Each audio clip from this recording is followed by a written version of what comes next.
Alright guys, so it has been over a week since I've really gotten anything done on the truck. I've been waiting on these boxes to come in from Rock Auto. The truck is actually down for the count right now. The fuel pump finally went out on me. I had been able to get it running while priming the fuel system, so feeding some fuel back into the fuel pump would get it working again. But I think the diaphragm is finally shot in it, so got a new one of those as well as some other stuff. So I'm going to pull all this stuff out and kind of go over what the next steps are.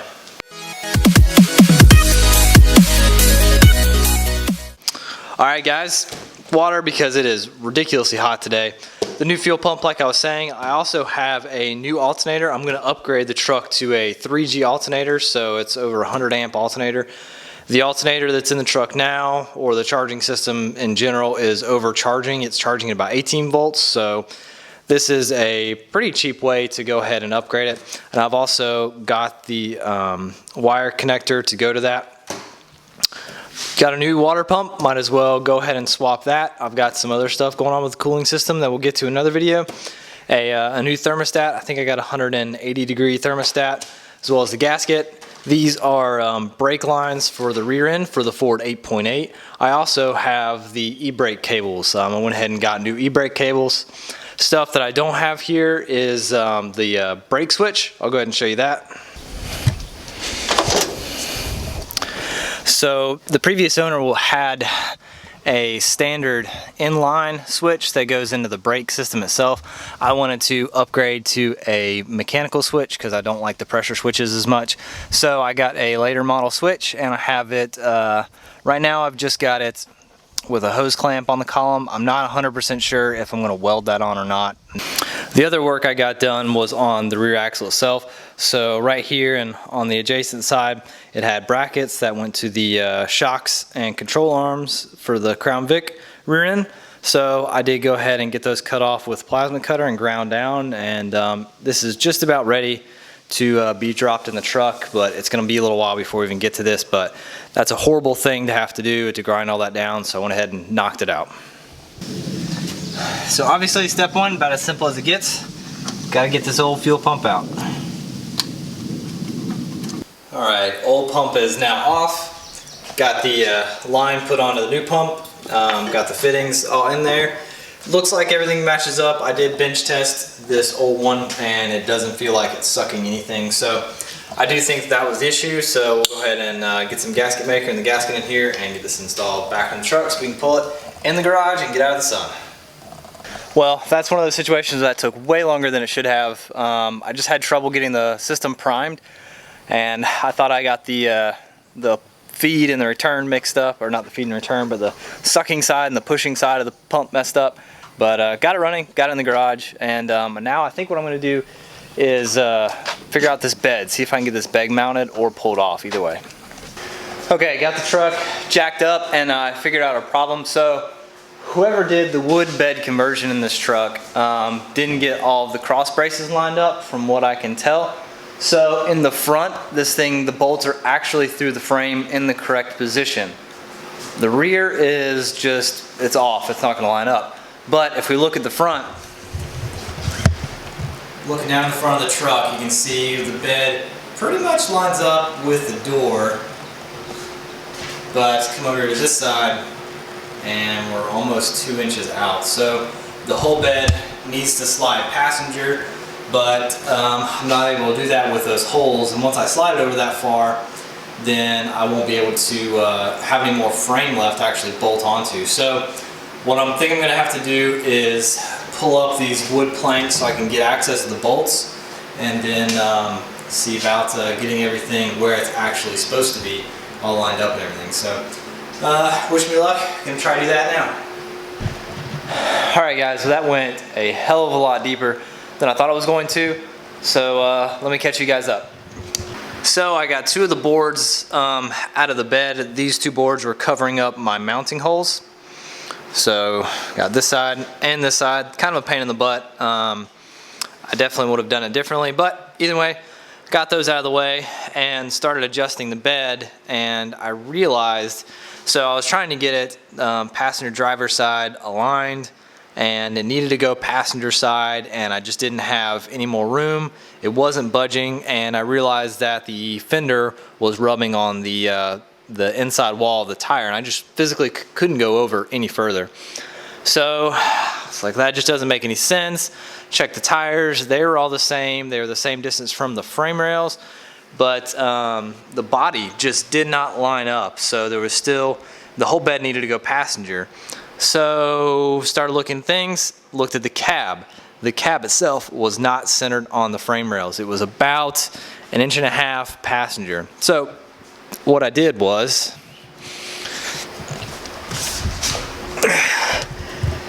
I got up under here and loosened the cab mounts back here and used the jack to push the cab over until it actually centered. So I measured from this inside point here to the frame rail itself and centered it side per side. Now I just need to go ahead and get it locked down.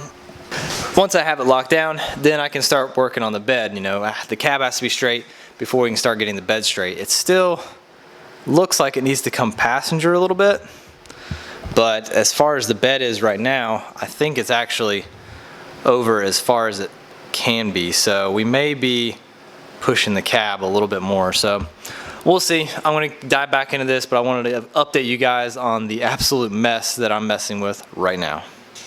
Okay guys, well, it's now the next day. I fought with this thing for a couple hours last night.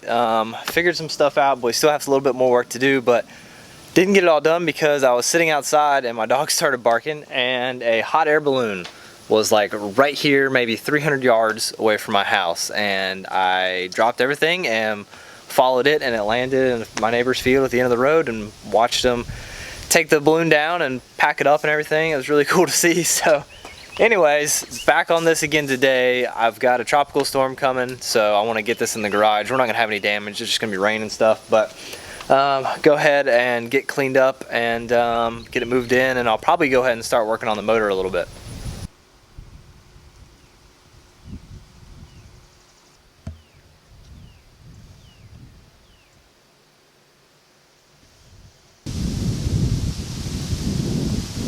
Here comes the rain. Truck's inside, it's perfect time though. Okay, well, truck is in the garage, and it's perfect time because, as you saw, it is about to storm. So one thing that I thought about on my commute to work this morning is that the truck actually came with a body mount setup. So I don't know what this is. It's like the energy suspension polyurethane bushings, but hopefully, I don't know if I'm gonna mess with it now, but later I'm going to replace the cab bushings, because in the back this thing has pieces of wood holding the cab up to the correct height. So I'm sure that has quite a bit to do with what I'm fighting with, but again, we're gonna tackle that another time. Right now, what I'm gonna do is get underneath the hood and start tearing it down.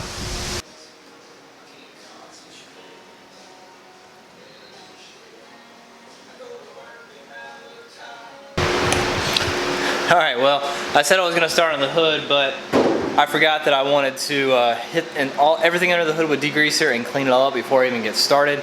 That way I'm starting a little bit cleaner, because I'm going to repaint everything and get all the grease off. So I decided to start working on those body mounts, and whew, man, I'm going in head first.